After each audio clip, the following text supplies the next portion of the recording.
তো আমরা যেটা দেখছি ইমেজ রিসাইজ কীভাবে করব। তো এইগুলো ছবিগুলোকে প্রথমে ছবিটাকে আমি কী করবো, প্রথমে ফটোশপ ওপেন করবো। তো কীভাবে ফটোশপ ওপেন করা যায়, সিলেক্ট করে রাইট ক্লিক করে ওপেন উইথ, এখানে আমরা ফটোশপ পাই, ফটোশপে দিতে পারি, তাই না? তো অথবা আমরা করতে পারি কি, ফাইলে যাই, ফাইল থেকে ওপেন কোথায় রাখছি, ডেস্কটপে যাই, এখানে কোথায় ইমেজ রিসাইজ, তাই না? এখানে যাওয়ার পর এই ছবিটা সিলেক্ট করলাম, দেন ওপেন দিলাম, ছবিটা ওপেন হলো। এবার এই ছবিটাকে আমরা কীভাবে কম্প্রেস করবো সেটা দেখি। ছবিটা ওপেন হওয়ার পরে প্রথমেই আমরা যে কাজটা করব, এই যে ইমেজ থেকে ইমেজ সাইজে চলে যাব। যাওয়ার পর এখানে আমরা দেখতেছি যে 300 রেজুলেশন এবং এটা, তো আমি দেখছি যে এটা প্রিন্ট হবে না, বা এটা জাস্ট আমি ফেসবুকে আপ করবো বা এরকম। তাহলে ফেসবুক যেহেতু ইলেকট্রনিক মিডিয়া, তাহলে রেজুলেশনটা কত নিব আমি, 72। তাহলে প্রথমে, আর যদি এটা 72 থাকেই তাহলে তার দরকার নেই। 72 যদি এখানে থাকে তাহলে সমস্যা নেই, এখানে 72 চেঞ্জ করা, কিন্তু এখানে চেঞ্জ করবো পরে। তো আমি এখানে 72 করলে এটা অটোমেটিক্যালি কিন্তু এটাও কমে গেছে।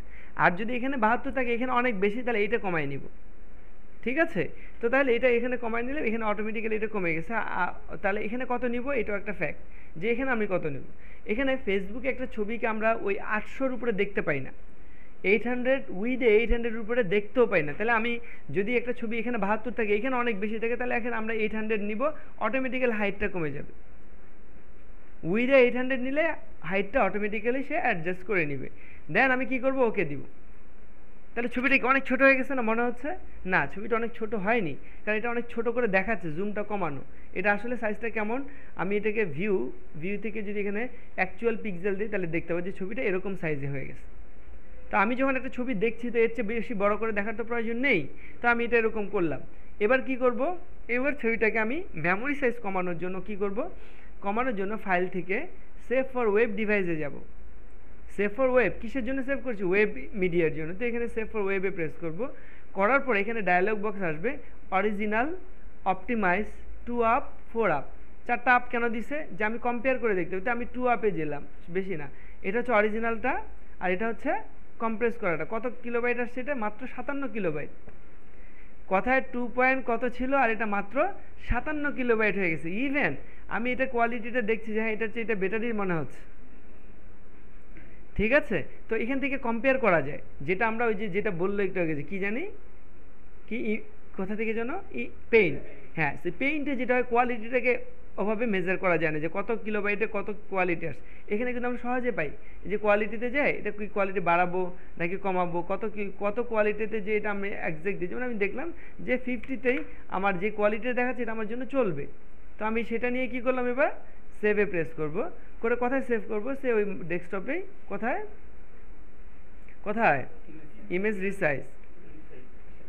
রিসাইজে গেলাম। এখানে যেহেতু হ্যাঁ, এখানে ওয়েব দিলাম, নাম দিয়ে এর ভিতরে সেভ করি, সেভ দিলাম। ওকে, তার মানে কি হয়ে গেল, আমরা যেটা দেখতেছি, কয়টা ছবির সমান একটা ছবি হয়েছে এখন, সে এখানে বেশি 40টা ছবি। তার মানে এইটা একটা ছবি আপ করতে যতক্ষণ লাগবে, তার 40টা ছবি আমরা এর মধ্যে আপ করে ফেলতে পারবো এই ছবি। সেই ছবি কি খারাপ আছে না? তার মানে আমরা কম্প্রেস করা শিখলাম। তাহলে আমরা এখন কি করতে পারবো, আমরা এভাবে কি করতে পারবো, একটা ছবি ফেসবুকে হোক বা ওয়েবসাইটের ব্যানারের জন্য হোক বা কাউকে মেইল করার জন্য হোক আমরা করতে পারবো। তার মানে কি, এটা একটা ইম্পর্ট্যান্ট বিষয়। হ্যাঁ, ঠিক আছে। তো একটা ছবি কিভাবে কম্প্রেস করে পাঠানো যায়, কারণ আমি ডিজিটাল ক্যামেরায় তুললাম, এখন এই 100-200 ছবি তুলছে, 50টা পাঠাবো। তো এই 50টা ছবি যদি একটা 4 MB করে হয়, তাহলে তার হয়েছে এই ছবি পাঠানো, ঠিক আছে। তো আমরা খুব ছোট্ট একটা টেকনিক শিখলাম, যে ফটোশপের মাধ্যমে কীভাবে ছবিগুলোকে আমরা কম্প্রেস করে নিতে পারি। কম্প্রেস, আরও এটাতে একটু এফেক্ট দিয়ে আরও একটু ডিফারেন্ট করে নিতে পারি খুব সহজেই, তাই না? এটা আমরা পরবর্তীতে শিখবো, যখন আমরা ফটোশপ একটু এডিট শিখবো। ওকে, তো সেটা পরবর্তী। এটা গেল একটা। আরেকটা হচ্ছে ফেসবুক টাইমলাইন। আরেকটা শিখবো যে এই ছবিটাকে বা এরকম একটা ছবিকে ফেসবুক টাইমলাইনের জন্য আমি রেডি করব। কেমন, কোনটা, সে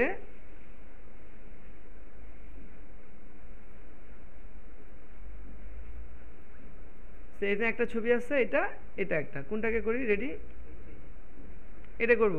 সে এটাকে আমি টাইমলাইনের জন্য করব, ফেসবুক টাইমলাইন। তাহলে কি করা যায়, তাহলে সেই জন্য কি করা হচ্ছে, এটা নিয়ে ওপেন উইথ ফটোশপ দিলাম, ভালো কথা। এখন টাইমলাইনের ছবির সাইজ তো আলাদা, এটা তো আলাদা, তাহলে কি করা যায়, তাহলে কি করব, এটা তো টাইমলাইনের ছবির সাইজটা মিলছে না। তাহলে আমি কি করব, এই যে এখানে ফটোশপে ক্রপ টুল আছে, এটা ক্রপ টুলে যাব। ক্রপ টুলে যাওয়ার পরে আমি এখানে আমি লিখে দিতে পারবো সাইজটা, এটা ক্লিয়ার থাকে। নর্মালি এরকম কিছু থাকবে না, আমি কি করবো এখানে লিখে দিব উইথে কত লিখবো, উইথ কত হয় টাইম লাইনের, একটু আগে বলছি 850, 850 দিয়ে এটা কী হবে, ইঞ্চ না পিক্সেল, পিক্সেল, তাহলে এখানে পিএক্স লিখে দিতে হবে, পিএক্স।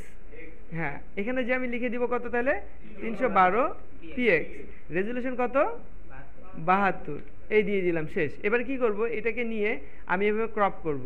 কিভাবে, এই যে এতটুকু ড্রাগ করে যদি এতটুকু ছেড়ে দিই তাহলে এতটুকু হয়ে যাবে, কিন্তু আমি কি এতটুকু চাচ্ছি না, এটা রেশিও অনুযায়ী সেইভাবে বাড়বে, এই রেশিও অনুযায়ী। এখন আমি যদি নিচে বাড়াতে চাই বাড়বে না কিন্তু, কারণ তার রেশিও অনুযায়ী সে নিয়ে নিচ্ছে।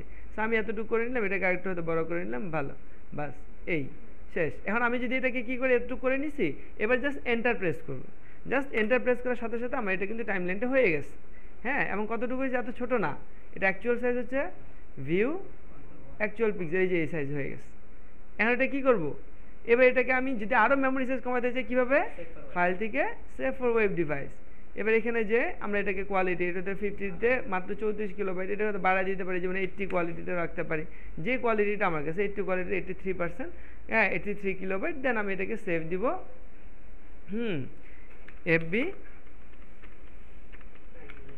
ঠিক আছে, সেভ করে ফেললাম, বাস। তারপর এটা আপ করলাম, কি ক্লিয়ার, পারা যাবে? হ্যাঁ, খুবই ছোট ছোট দুটো বিষয়, বাট ইম্পর্টেন্ট। ওকে, খুবই সিলি বাট ইম্পর্টেন্ট বিষয়গুলো আমরা দেখলাম যে কিভাবে ইমেজ রিসাইজ করা যায়। ওকে, তো এই বিষয়গুলো নিয়ে আমরা পরবর্তীতে আমরা সামনের দিকে আগাবো, যে কি কি আরও করা যাচ্ছে, কিভাবে করা যাচ্ছে। হ্যাঁ, তো এই হলো ফ্যাক্ট। এখন বাসার জন্য কাজ কি, বাসার জন্য যে কাজটা দিচ্ছি সেটা এবার দেখাই দিই, যে বাসার জন্য আমরা বাসায় কি প্র্যাকটিস করব। বাসায় প্র্যাকটিস এখন আমরা বেসিকের মধ্যে আছি, কিচ্ছু শিখিনি, বাট কিছু একটা করার চেষ্টা করব। কীরকম, যেমন আমরা একটা ডকুমেন্ট নিব, ওর মধ্যে বিভিন্ন ছবি এনে এনে সেট করব। কেমন, বাসার কাজটা হচ্ছে আমি প্রথমে একটা নতুন ফাইল নিব। কী ফাইল নিব, Ctrl+N দিয়ে ডিফল্ট ফটোশপ সাইজ নিব, নিয়ে ওকে করব, করলাম ডিফল্ট ফটোশপ সাইজ। এই যে এখানে Ctrl+N দিলে এই যে সবার উপর, এখানে ক্লিক করলে এই যে সবার উপরেরটা ডিফল্ট ফটোশপ সাইজ দিয়ে ওকে করব, কোনো সাইজ নিব না।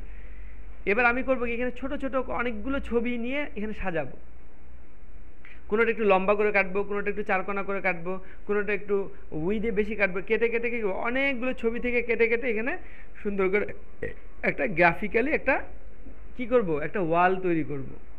বুঝা গেছে, পারা যাবে কিভাবে, অনেকগুলো ছবি, যে যে ছবিগুলো আমার পছন্দ সেগুলোকে ওপেন করব। কি শুরু হইলো,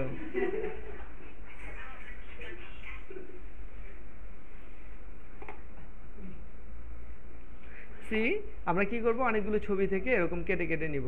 যেমন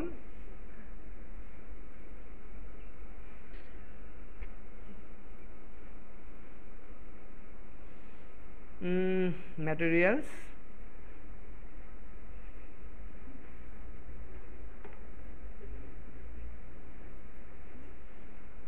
যেমন এখানে অনেকগুলো ছবি আমি এরকম সিলেক্ট করলাম,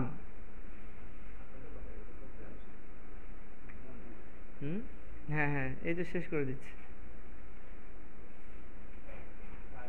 অনেকগুলো ছবি হয়তো সিলেক্ট করলাম, করার পরে করবো কি, ছবিগুলোকে আমি করবো কি, এই ছবিগুলোকে নিয়ে আমি ফটোশপে ড্রাগ করে এখানে ফটোশপে এখানে নিয়ে এখানে ছেড়ে দিলাম, তো ফটোশপে অনেকগুলো ছবি ওপেন হয়েছে। এখন আমার কাজ কি, হ্যাঁ আমার কাজ হচ্ছে এগুলো সবগুলো মিনিমাইজ করে ফেললাম। এবার এই সবগুলোকে মিনিমাইজ করে রাখলাম, সবগুলোকে মিনিমাইজ করলাম। এবার করব কি, এখানে একটা একটা করে নিয়ে আসবো। কীভাবে, একটা করে ওপেন করব, এটার কোনটা নিব, যেমন এটার এই দৌড়ের পার্টটা নিব, তাহলে এটা রেক্ট্যাঙ্গুলার সিলেকশন নিয়ে এতটুকুকে সিলেক্ট করলাম, করার পরে মুভ টুল দিয়ে ড্রাগ করে এখানে নিয়ে সেট করব। এখন এখানে হয়তো একটু বড় বা ছোট, তাহলে বড় ছোট করব কীভাবে, Ctrl+T প্রেস করব, Ctrl+T প্রেস করে ট্রান্সফর্ম বক্স আসবে, তারপর শিফট ধরে, মনে রাখতে হবে শিফট ধরে, এই যে কর্নার ধরে, কখনোই এই সাইড ধরাও যাবে না, শিপটা ধরে রেখে কর্নার ধরে এটাকে এভাবে ছোট করব, যেই সাইজ আমার প্রয়োজন করে, তারপর এটাকে একটা জায়গায় ফিক্স করব, করে এন্টার দেব। ঠিক আছে, এভাবে বসালাম। এবার এই ছবির কাজ শেষ, যে এই ছবির আর কিছু নিব না, যদি নিতে চাই নিব, নালে নাই, তাহলে ক্লোজ করে দিলাম। এবার আরেকটা ছবিকে আবার বড় করলাম, করার পরে এই ছবি থেকে এবার হয়তো এর ফেসটা শুধু এতটুকু নিব, এবার শিপ ধরে এটাকে হয়তো এতটুকু নিলাম, নিয়ে এবার এটাকে নিয়ে তাহলে এটাকে এখানে ধরে নিয়ে আসি, মুভ টুল দিয়ে ক্লিক করে এখান থেকে ড্রাগ করে এখানে নিয়ে গেলাম, এটা বড় আসলো, তাহলে এটাকে Ctrl+T দিয়ে যেই সাইজ আমার প্রয়োজন, এভাবে করব কি, অসংখ্য ছবিকে এভাবে নিয়ে নিয়ে আমরা সেট করব। বুঝা গেছে, এটা দিয়ে কী আসলে, এটা কেন করছি, এটা কিছুই না, ফটোশপটা একটু হাতে আসার জন্য। ফটোশপটা জাস্ট একটু বেসিকটা হাতে, যে ছবি ওপেন করে তো আমাকে কাজ করে, আমি ছবি ওপেন করতে পারি না, একটু অংশ কেটে নিতে পারি না, তাহলে আমি কীভাবে হব, তো বেসিক একদমই সিম্পল, বাট এটার মধ্যে আমি বারবার প্রবলেম ফেস করব। সো প্রবলেম ফেস করলে তো কিছু না, যেই জায়গায় প্রবলেম ফেস করলাম, যেটা পারলাম না সেটাই আমি পরবর্তী ক্লাসে এসে শিখবো, সমস্যা কি? ঠিক আছে। হ্যাঁ, এই যে মুভ টুল দিয়ে, এই যে মুভ টুল দিয়ে এটা ধরে ধরে মুভ করব, বা যদি না ধরতে পারি তাহলে এই যে এখানে অটো সিলেক্ট অন রাখবো, রাখলে যেটার উপর ক্লিক করবো সেটাই সিলেক্ট হয়ে যাবে। আর যদি অটো সিলেক্ট অন না থাকে তাহলে রাইট ক্লিক করে, এরকম রাইট ক্লিক করে ওকে সিলেক্ট করে নিতে হয়। হ্যাঁ, এই যে যেমন এটা এটা হলো, এই যে আরেকটা ছবি, এখান থেকে আমি এই ছবিটা চাচ্ছি, কি করবো, এই যে সিলেকশন টুল এখানে আসছে, এই সিলেকশনটা এটা রেক্ট্যাঙ্গুলার আছে, রাউন্ডেড, তো এই রেক্ট্যাঙ্গুলার দিয়ে আমি কতটুকু চাই ততটুকু সিলেক্ট করে নিলাম, এইভাবে সিলেক্ট করে নিলাম। নেওয়ার পরে মুভ টুল, মুভ টুল দিয়ে ড্র্যাগ, অথবা কি করব, মুভ টুল দরকার নেই, এখানে কন্ট্রোল সি প্রেস করব, কন্ট্রোল সিতে কি কপি হলো, এবার এখানে যায় কন্ট্রোল ভি দিলাম, পেস্ট হয়েছে, বড় হয়ে আসছে না? এবার কি করব, এবার মুভ টুলে যায় কন্ট্রোল টি দিব, দিয়ে শিফট ধরে ছোট করব, কর্নার ধরে করে, তারপর এটাকে হয়তো তার পাশে বসাবো। ঠিক আছে, এভাবে বিভিন্ন সাইজে এগুলোকে সুন্দর করে বসিয়ে কি দিব, এন্টার দিব, এন্টার দিলে আবার এটা ছেড়ে দিবে। এভাবে একটার মধ্যে অনেকগুলো ছবি নিয়ে বসে নেক্সট ক্লাসে এটাকে সেভ করে নিয়ে আসবো। কীভাবে সেভ করব, ফাইল থেকে সেভ অ্যাজ দিয়ে এটাকে পিএইচডি ফরম্যাটে হ্যাঁ সেভ করে ওইটার নামটা ওই ফাইলটাকে পরে নিয়ে আসবো এখানে, যে দেখবো কে কি বানালো। অনেকগুলো ছোট ছোট হয়তো প্রায় 50টা 30টা 40টা ছবি, হ্যাঁ যে কোনো সাইজে করা যাবে। জাস্ট একটা আমি চাচ্ছি যে এটা দিয়ে একটা থিম তৈরি করে নিয়ে, যে দেখি কে কি কতটুকু, কার কাছে ইমেজ কালেকশন কেমন আছে দেখি। ঠিক আছে, হ্যাঁ সমস্যা কি।